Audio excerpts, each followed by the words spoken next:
Дальше мы идем в сторону Эгинти. Проходим вот эти башни. Боевые башни.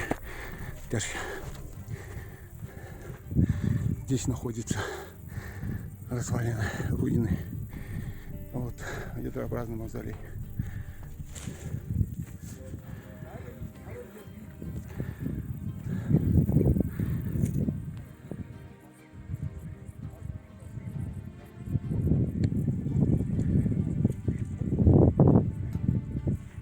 Здесь ядрообразный мавзолей в этом башенном комплексе.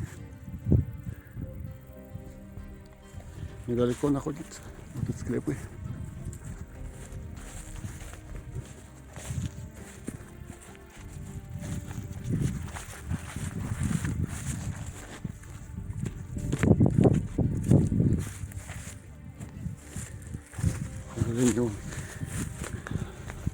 С восточной стороны имеется частичное обрушение.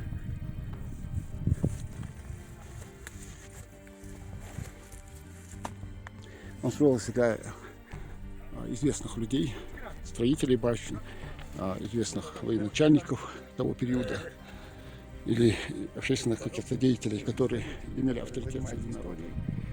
Будем все больше и больше будем узнавать.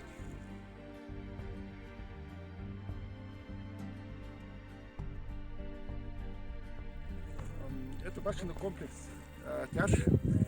Сегодня мы обследуем Эгинти и Тяж. Очень интересные два башенных комплекса. Здесь и ядрообразный мавзолей находится, много склепов подземных, надземных. Храм Эгинти стоит, очень древний храм. Очень интересное место было.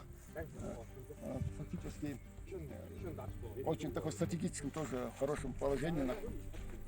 Все ущелье прям как на ладони.